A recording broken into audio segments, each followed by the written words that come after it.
ሰላምታችን በእያላችሁበት ድረስ በዚህ ሰዓት ጀምሮ የፌደራል ማረሚያ ቤት ኮሚሽን የቴሌቪዥን ፕሮግራማችን ወደ እናንተ መድረሱን ይቀጥላል። አብራችሁን ትቆዩም ዘንድ እንጋብዛችኋለን። ተቀዳሚ አድርገን ወደ እናንተ የምናደርሰው ሰሞኑን ምን ክንውኖች ነበሩ ፌደራል ማረሚያ ቤት ኮሚሽን ላይ ሚሊዮን መረጃዎች ተዘጋጅተው እየተጠበቁ ነው። መረጃዎቹን ተከታትለን እንመለሳለን። ሰላም ጤና ይስጥልኝ ተመልካቾቻችን እንደሰነበታችሁ። የሳምንቱን የማረሚያ መረጃዎች እየቀረብ ያለው ከመረጃዎቹ ጋር ሳጅን ሀባው መሐመድ ነኝ። አብራችሁኝ ቆዩ። የፌደራል ማረሚያ ቤት ኮሚሽን ስፖርት ክለብን ወደ ቀደመ ስሙ ለመመለስ እየሰራ መሆኑን አስታወቀ። የፌደራል ማረሚያ ቤት ኮሚሽን ኮሚሽነር ጀነራል ዮኑስ ሙሉ ከኢትዮጵያ አትሌቲክስ ፌዴሬሽን ፕሬዝዳንት ጋር ባደረጉት ቆይታ መላው አፍሪካውያን ለሚኮሩበት የኢትዮጵያ አትሌቲክስ ክለብ ስመጥር አትሌቶችን ለማፍራት የኮሚሽኑ ስፖርት ክለብ የበኩሉን ድርሻ እየተወጣ እንደሚገኝ አንስተዋል። የፌደራል ማረሚያ ቤት ኮሚሽን ስፖርት ክለብ የኢትዮጵያን ሰንደቅ ዓላማ በዓለም አደባባይ ከፍ ብሎ እንዲውለበለብ ያደረጉት አትሌት ደራርቱ ቱሉ፣ አትሌት ፋጡማ ሮባ፣ አትሌት ጥሩነሽ ድባባና አትሌት ስለሺ ስህንን ጨምሮ ሌሎች አትሌቶች የወጡበት መሆኑን አክለው ያነሱት ኮሚሽነር ጄኔራሉ ይህንን የቀደመ ስሙንና ስራውን ለመመለስም በትኩረት እንደሚሰራ አመላክተዋል።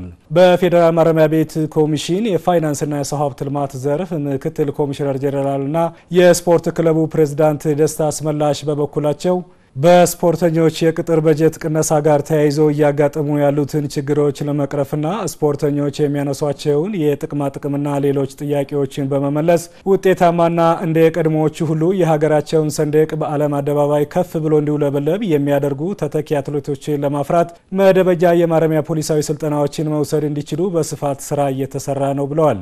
የኢትዮጵያ አትሌቲክስ ፌዴሬሽን ፕሬዝዳንትና የፌደራል ማረሚያ ቤት ኮሚሽን አባል አትሌት ኮማንደር ስለሺ ስህን በበኩላቸው የኮሚሽኑ ስፖርት ክለብ አንጋፋና ስመጥር ከመሆኑም በላይ ለሀገራችን አትሌቲክስ ማደግ ከፍተኛ አበርክቶ እንዳለው ገልጸዋል።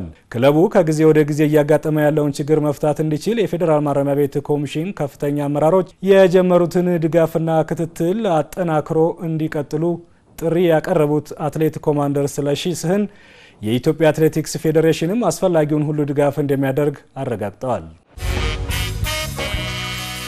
የፌደራልና የክልል ማረሚያ ቤት ኮሚሽን የህዝብ ግንኙነት ኃላፊዎችና ባለሙያዎች ሁለተኛው የጋራ ፎረም ተካሄደ።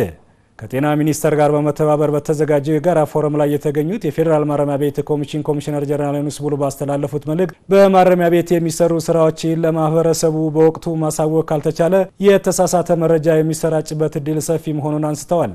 የተቋሙን አገልግሎት ለህዝብ የምናስተዋውቅበት መልካም ስም የምንገነባበትና ከማህበረሰቡ ጋር በቀጥታ የምንገናኝበት በመሆኑ የህዝብ ግንኙነት ስራ ምርጫ ሳይሆን ግዴታ መሆኑን ያነሱት ኮሚሽነር ጄኔራሉ የህዝብ ግንኙነትና ኮሚኒኬሽን ስራ በተቋሙ ፍትህን ለማስፈን ሰብአዊ ተጠያቂነት ያለው የርምት ስርዓት ለመገንባት የተሰሩ ስራዎችንና ሪፎርሞችን ለመደገፍ ያለው አበርክቶ ከፍተኛ መሆኑን ተናግረዋል። የጤና ሚኒስቴር የህዝብ ግንኙነትና ኮሚኒኬሽን ስራ አስፈጻሚ ዶክተር ተገኔ ረጋሳ በበኩላቸው የጤና ኮሚኒኬሽን ስራ በድንበር ሳይወሰን የሰው ልጆች ህይወት ለመጠበቅ በሽታን ለመከላከልና የሰው ህይወትን ለማትረፍ ይሰራል ብለዋል። የማረሚያ ቤት የህዝብ ግንኙነት ባለሙያዎች የህግ ታራሚዎች ጤናቸውን እንዲጠብቁ ህሙማን የታዘዘላቸውን መድኃኒት በአግባቡ እንዲወስዱ ግንዛቤ የማስጨበጥ ስራ መስራት እንዳለባቸው ነው አክለው ያነሱት። የፌደራል ማረሚያ ቤት ኮሚሽን የህዝብ ግንኙነትና ኮሚኒኬሽን ስራ አስፈጻሚ አቶ ገረማው አያሌው በበኩላቸው ማረሚያ ቤቶች የሚያከናውኗቸው ተግባራት በህብረተሰቡ ዘንድ እንዲታወቁ የፌደራልና የክልል ማረሚያ ቤቶች የህዝብ ግንኙነት ክፍሎች ተቀራርበው መስራት እንዳለባቸው አንስተዋል። የተቋማችንን መረጃዎች ለህብረተሰቡ ለማድረግ 24 ሰዓት መስራት አስፈላጊ መሆኑን የተናገሩት ስራ አስፈጻሚው የፌደራል ማረሚያ ቤት ኮሚሽን የቴሌቪዥን ፕሮግራም በተሻለ አቀራረብ ተደራሽ ለመሆን እንደሚሰራ ተናግረዋል። የሰለጠነ የማረሚያ ፖሊስ አባላት በመገንባት የኮሚሽኑን ሰላምና ደህንነት ለማረጋገጥ በትኩረት እየተሰራ መሆኑ ተገለጸ። ኮሚሽኑ ከሀገር መከላከያ ኢንጂነሪንግ ፋውንዴሽን ጋር በመተባበር በተለያዩ የጦር መሳሪያ አጠቃቀምና አያያዝ ዙሪያ ለማረሚያ ፖሊስ አባላት ስልጠና እየሰጠ ይገኛል። በፌደራል ማረሚያ ቤት ኮሚሽን የጥበቃና ደህንነት ትጥቅ ዳይሬክቶሬት ዳይሬክተር ኮሚሽነር አለባቸው ጥጋቡ ለኮሚሽኑ ፖሊስ አባላት የሚሰጠው የቡድንና የነፍስ ወከፍ የጦር መሳሪያ አጠቃቀም ስልጠና አቅማቸውን በማጎልበት የተቋሙን ሰላምና ደህንነት ለማረጋገጥ ከፍተኛ ሚና አለው ብለዋል።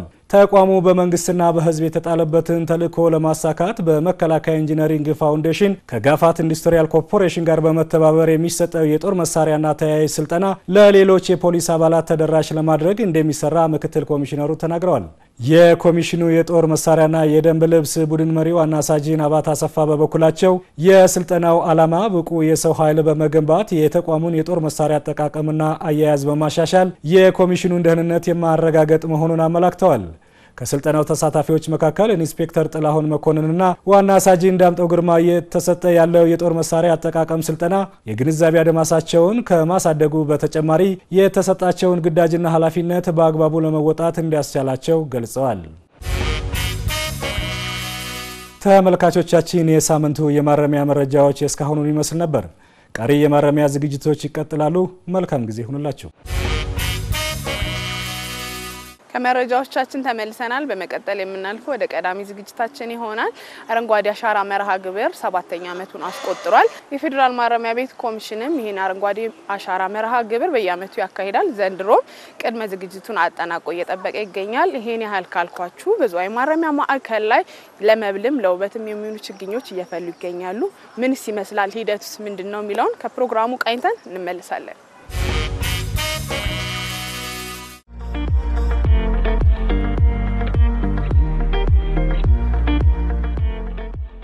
ኢትዮጵያ እየተመናመነ የመጣውን የደን ሽፋን ለማሳደግና የአየር ንብረት ለውጥ ተጽዕኖን ለመቋቋም በየዓመቱ የአረንጓዴ አሻራ መርሃ ግብር በማካሄድ ላይ ትገኛለች።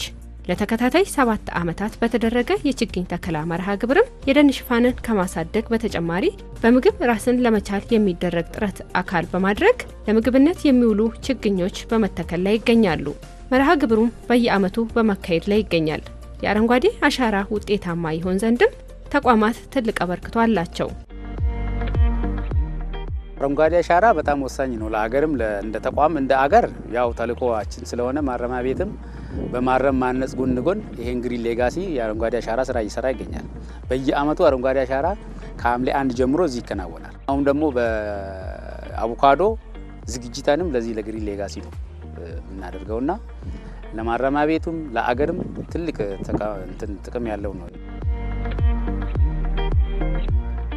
የዝዋይ ማረሚያ ማዕከል የህግ ታራሚዎችን ከማረም ማነጽ ጎን ለጎን ባለው ቦታ ላይ ለአረንጓዴ አሻራ የሚውሉ ችግኞችን ያዘጋጃል። ማዕከሉ የማረሚያ ቤቱን ሰራተኞችና የህግ ታራሚዎችን በማስተባበር የተመረጡ የአቮካዶ ዝርያዎችን በማዳቀል ለተለያዩ ተቋማትና ለአካባቢው ማህበረሰብ በማሰራጨት ላይ ይገኛል። ለዘንድሮ የአረንጓዴ አሻራ መርሃ ግብርም የተመረጡ የአቮካዶ ችግኞችን ለማቅረብ ዝግጅቱን አጠናቋል።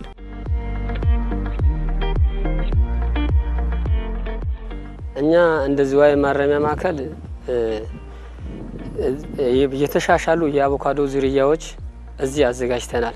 እንደ ዘንድሮ 2 አይነት ዝርያዎች አቮካዶ ዝርያዎችን አዘጋጅተናል። ከነዛ አንደኛው ሀስ ነው፣ ሁለተኛው ኢትንገር ነው። ሀስና ኢትንገር ያዘጋጀንበት ዋናው ምክንያት ሀስና ኢትንገር ተጣምሮ ነው የሚተከለው። ምክንያቱም ተጣምሮ የሚተከልበት ዋናው ምክንያት ሀስ ያለ ኢትንገር ያለ ሀስ ከተተከለ ምርትና ምርታማነቱ ስለሚወርድ 80 በ20 አርጎ ተደርጎ አቮካዶዎች እነዚህ 2 አይነቶች ይተከላሉ።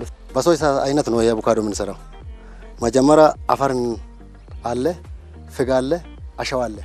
ይሄን ቀይጣለን። ከዛ ደግሞ እንጀምራለን። ከዛ ቀጥሎ ያው ይሄኛው ተሰርቶልናል። እሱ ተሰራልን ተተክሎ በመስመር ይዘን ወደዚህኛው 7 ነው፣ ወደዚህ ደግሞ 50 ነው። አጠቃላይ ደግሞ እስከ ወደዛ 1200 ነው ማለት ነው። አጠቃላይ ድምሩ ደግሞ 30000 ነው ያለው ማለት ነው። እንደ ዝዋይ ማዕከል አቮካዶ ነው ስፔሻላይዝ አድርገን እየሰራን ያለ ነው። ስለዚህ አቮካዶ ላይ ብቻ ትኩረት አሁን ማሳ ላይም ወደ 30 ሄክታር ወደ 6 አይነት ዝርያዎች አቮካዶ ነው ያለን። አሁን ደግሞ እዚህ ጋርም ወደ 2 አይነት ዝርያ አቮካዶ ነው ያለው። አቮካዶም ስፔሻላይዝ ለማድረግ ታሳቢ ተደርጎ ነው እየተሰራ ያለው።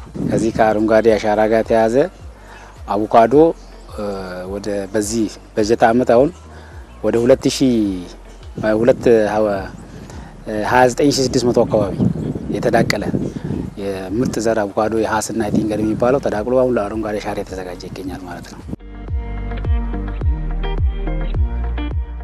የህግ ታራሚዎች በእርምት ጊዜያቸው በስራ ላይ እንዲሰማሩ ይመከራል። ማዕከሉ ይህንን ከግንዛቤ ውስጥ በማስገባት በሚሰራቸው የልማት ስራዎች ላይ የህግ ታራሚዎችን በማሳተፍ ላይ ይገኛል። የማረሚያ ማዕከሉ ቁጥራቸው ከ30 የሚበልጡ የህግ ታራሚዎችን በማሰልጠን በዘንድሮ ክረምት የሚተከሉ ችግኞችን የማዘጋጀትና የተሻለ ምርት የሚሰጡ ዝርያዎችን የማዳቀል ስራ ላይ እንዲሰማሩ አድርጓል።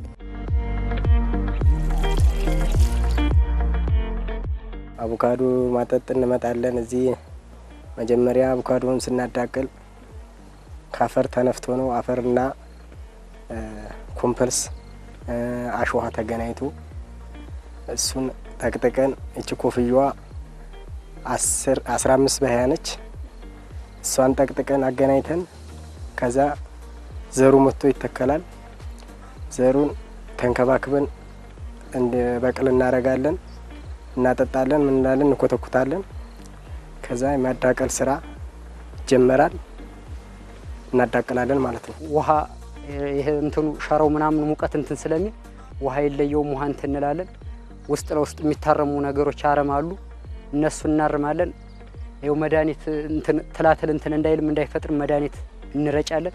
አዳቅለን ይሄው ኮፍያ እናለብሰዋለን። እሱ ኮፍያ ይለብሳል ሙቀት ምናምን እንትን እንዴት በሱ መሰረት ሲያፎቅ ያፎቀችዋል እየፈታን ያላፎቀውን ደግሞ እንደየጊዜው ያየን እንፈታለታለን። ከዛ ከ12 ሰዓት በኋላ ኮፍያ ይነሳለታል ማለት ነው። ኮፍያ ሲነሳለት እሱ ሌሊት ሙሉ ሲነፍስበት ሲያድር ይጠነክራል። እሱ ሲጠነክር ጧት ጠህብ ይወጣበትም አይጎዳም ማለት ነው። ታራሚዎች ቀጥታ መጥቶ ሙያ ላይ መግባት የቻሉበት ዋናው ምክንያት አንደኛ ትምህርትና ስልጠና ላይ የአትክልትና ፍራፍሬ አሰልጣኞች አሉ። በዛው መጀመሪያ ይሰለጥናሉ። ከዛ ከሰለጠኑ በኋላ ደግሞ የተግባር ስራ ፕራክቲስ እዚህ ይመጣሉ። እኛ ደግሞ ተቀብለን እዛ እነሱ የተማሩ ቲዮሪ ነው በእጃቸው ሰርቶ ያው ታራሚ ማረም እያረምን ነው እያነጸን ነው የሙያ ባለቤት እያደረግን ነው ስንል በምክንያት ነው። ምክንያቱም ከዛ ይዞ የመጡትን ዕውቀት እዚህ መሬት ላይ ጣብ እንዲያደርጉ ደግሞ ተቀብለናቸው እዚህ እንዴት ሶል አፈር ድብልቆሽ ፖቶቹ ዘር አዘራር ምን አይነት ጊዜ ይቆያል ለማዳቀል ከተዳቀለ በኋላ ወደ ማሳ ምን አይነት ጊዜ እዚህ ቆይቶ ይደርሳል እናስተምራቸዋለን። እዚህ እናሳያቸዋለን።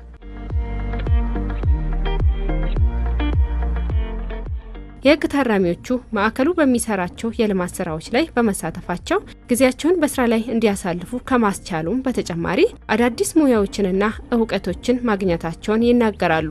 በማዕከሉ የአረንጓዴ አሻራ ዝግጅት ላይ ዝግጁ የተደረጉ የአቮካዶ ችግኞች የማፍላትና የማዳቀል ስራም ሙሉ በሙሉ በህግ ታራሚዎች ብቻ የተከናወነና የእውቀት ሽግግር የተደረገበት ነው።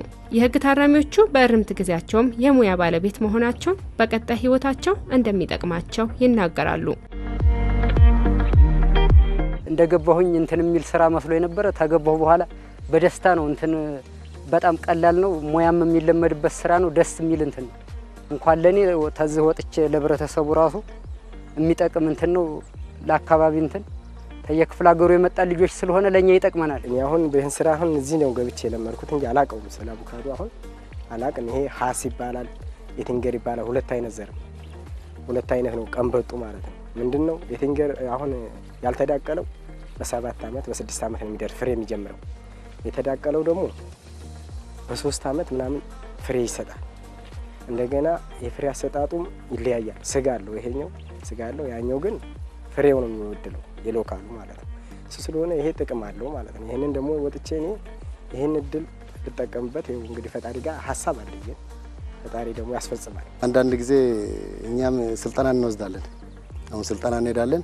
ከዛ ስልጠና ስንመጣ ደግሞ ታራሚ አንዳንድ የሚችል ታራሚም አይጠፋም። እኛም ደግሞ ስልጠና እየሰጠን ባለሙያም አለ። እኔ አሰሪ ነኝ። ባለሙያም ስላለ ስልጠና ይሰጣሉ። በእነሱ ነው የምናውቀው።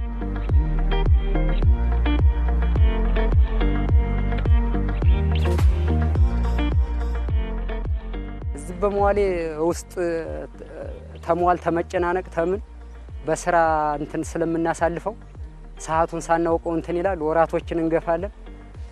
ያው የምንፈታበት ቀን ሳናውቀው ይደርስልናል ማለት ነው። አሁን አከኝ ዲበረደ እኔ ጊዜ ድራስ ነገልቸን ጀለያ ነቤቴ መጀመሪያ እዚህ አስገቡኛም በያላሰብኩም ነበር ስራ እንደምፈልግ ነግሬያቸው ተመዝግቤ ነበር መጀመሪያ ስመጣ እዚህ ምን እንደሚሰራ አላውቅም ነበር እንዲህ ነው የሚሰራው ብለው አሳዩኝ ቋንቋም መቸገር ነበር አፋን ኦሮሞ የሚያወሩ ታራሚዎች አገኘሁ በዛው ስራውን ለመድኩት እዚያ ብዙ ተምሬያለሁ መጀመሪያ ስራውን የሚያውቁ ሰዎች በመከተል ለመድ አሁን እዚህ ውስጥ ያለነው ሁላችንም ጥሩ ሙያ አግኝተናል ስራውን የማይችል ሰው እዚህ ውስጥ የለም ጉማች መራን ቀበደ ማን በቃ ባይና እንትናቻ አማስ ከይሰቲ ተኮ ሆነ ጉማን ጋምን እንጀሩ አፈር ድብልቆሽ አሉ እሱ አፈር ድብልቆሽን ሁለት አፈር ሁለት እጅ አፈር አንድ እጅ ኮምፖስት አንድ እጅ አሸዋ አርገን እናደባልቃለን እያሳየናቸው ሁለተኛ 24 በስፋት 24 በቁመት 30 የሆነ ፖት ጥቁር ፕላስቲክ ፖት ለጥቅጣቆ አዘጋጅተን ጠቅጥቀን እናሳያቸዋለን ይጠቀጠቃል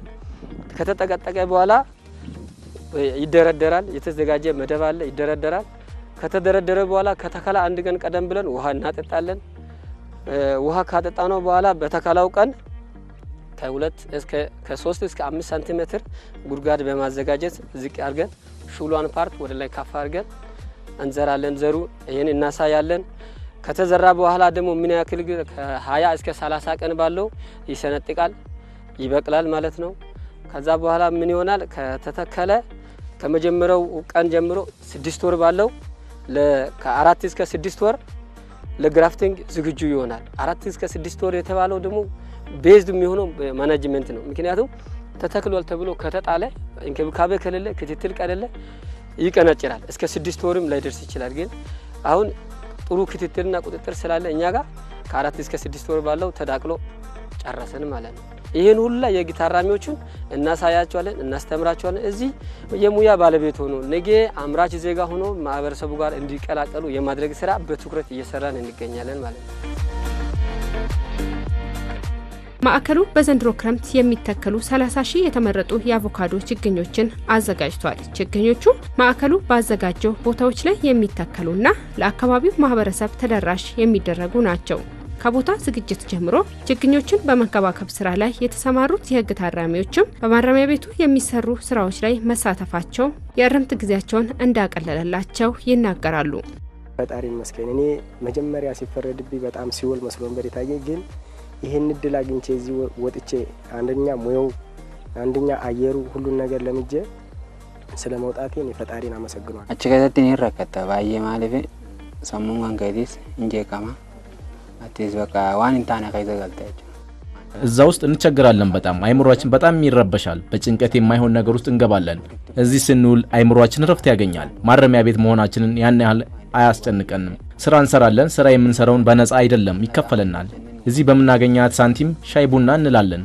በዚሁ አይምሮአችንን ዘና እናደርጋለን ሰማም ፈታቻ ነዙ በዛት ያው እዚህ ውስጥም ወደ 31 ሄክታር የሚሆን አቮካዶ አለን እሱ ላይም በብዛት እንተክላለን ቀጥሎ ደግሞ ለከባቢ እና ለክልሎች ግብርናዎች ጋር አሁን ሞር ከኤቴ ጋር ነው እኛ በጋራ የምንሰራው ይሄን ሼዱን በሙሉ የሰሩልን እነሱ ናቸው የኤቴ ድርጅት ማለት ነው ከነሱ ጋር ነው በብዛት የምንሰራው በእነሱ አማካኝነት ደግሞ ለአካባቢ ገበሬዎችና ለአካባቢ ግብርና ቢሮዎች እናሰራጫለን በብዛት የሚወስዱት እነሱ ናቸው አቮካዶ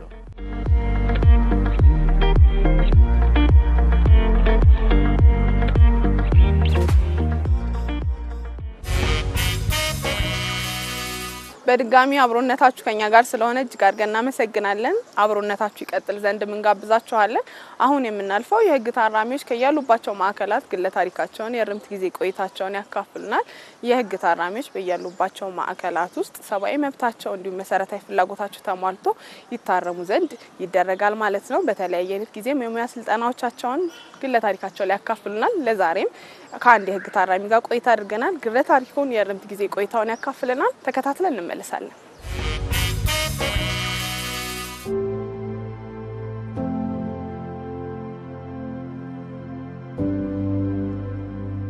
አንድ ግለሰብ በወንጀል ከተጠረጠረና ፖሊስ ለሚያደርገው ምርመራ ተጠርጣሪን በህግ ጥላ ስር ማቆየት እንዳለበት በፍርድ ቤት ካስወሰነ ተጠርጣሪው በቀጠሮ እስረኞች ማቆያ ማዕከላት እንዲቆይ ይደረጋል የህግ ታራሚ አለም ብርሃንም በዚህ ሁኔታ ነበር ለመጀመሪያ ጊዜ በህግ ጥላ ስር የዋለው የህግ ታራሚ አለም ብርሃን ገብረ እግዚአብሔር ዝቅ ይባላልው የ10 አመት ከአንድ ወር ፍርደኛ ነኝ።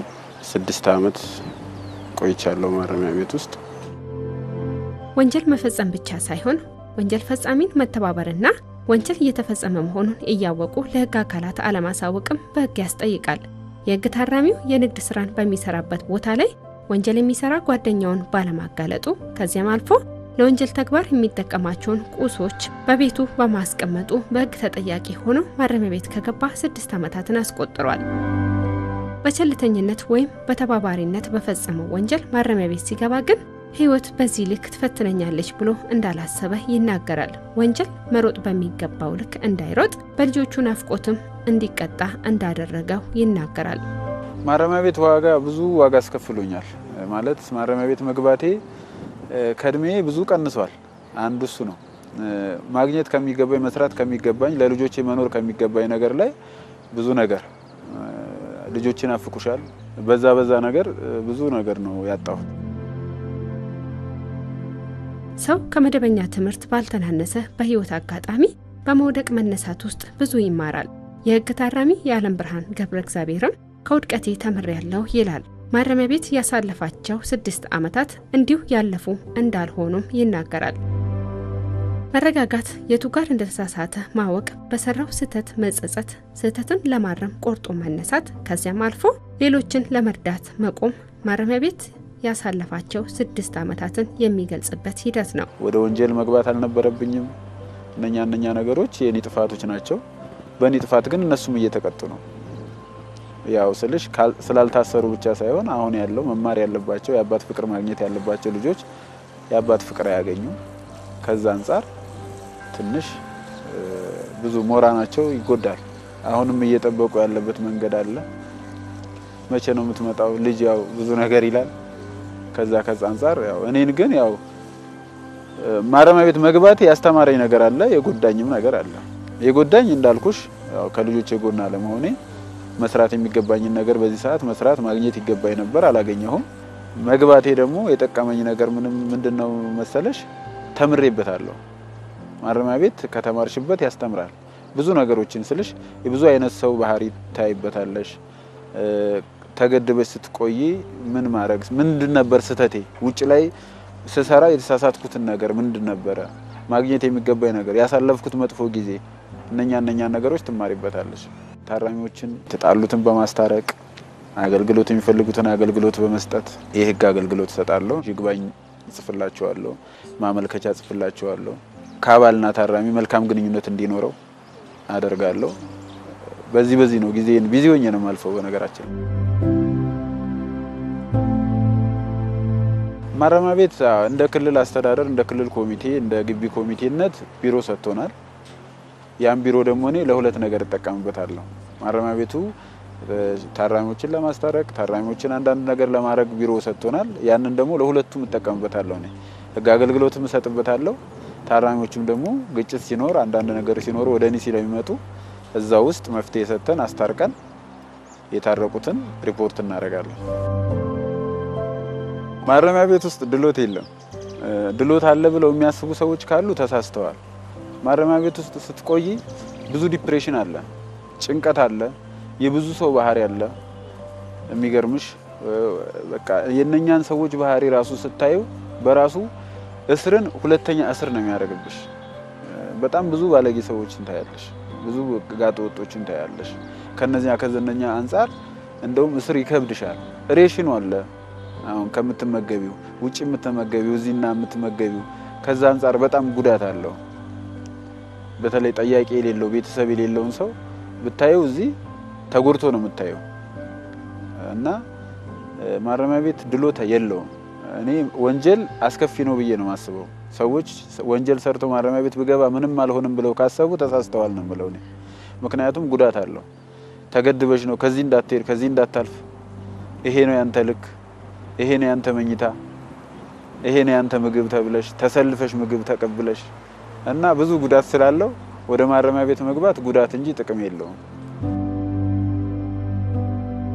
ማረሚያ ቤት ባሳየው መልካም ባህሪ ፍርዱ ቀሎለት ነፃ ለመሆን የወራት እድሜ ብቻ ቀርተውታል። ከማረሚያ ቤት በኋላ የበፊቱን ስህተት የማይደግም ለሌሎች ምሳሌ ለመሆን ቁርጠኛ ነኝ ይላል። እሱ በሰራው ስህተት ዋጋ የከፈሉ ቤተሰቡንም ለመካስ መቸኮሉን ይናገራል። ከዚህ ለመውጣት እንግዲህ እንደ ፈጣሪ ፍቃድ ባመክሮ 18 ታህሳስ ላይ ተፈቺ ነኝ። ባለትዳር ነኝ። የሁለት ልጆች አባት ነኝ። ከዚህ በኋላ ያው ለቤተሰቤ ጊዜ በመስጠት ልጆችን በማስተማር የተሻለ ስራ በመስራት አሳልፋለሁ ብዬ አስባለሁ። አሁን በደንብ ታርሜያለሁ፣ ታንጫለሁ። የወንጀል አስከፊነትን በደንብ አውቄያለሁ። ከዚህ በኋላ ላለው ጊዜ መልካም ህይወት ይኖረኛል ብዬ አስባለሁ።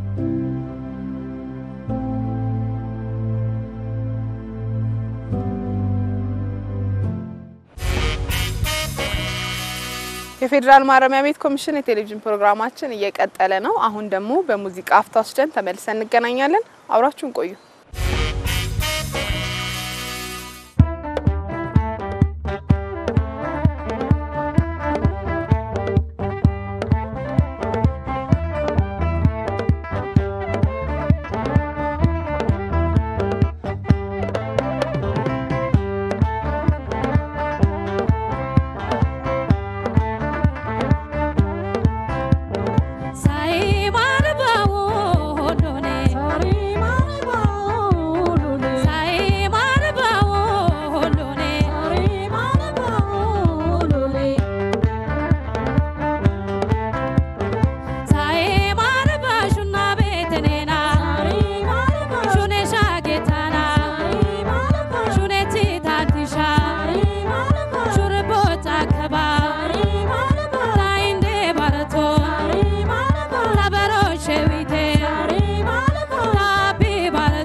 ሁላችንም በየተሰማራንበት የሙያ ዘርፍ እንዲሁም በትምህርታችን ላይ ውጤታማ ሆነን ለሀገራችን አምራችና ብቁ ዜጋ ሆነን እንገኝ የዛሬ መልእክታችን ነው።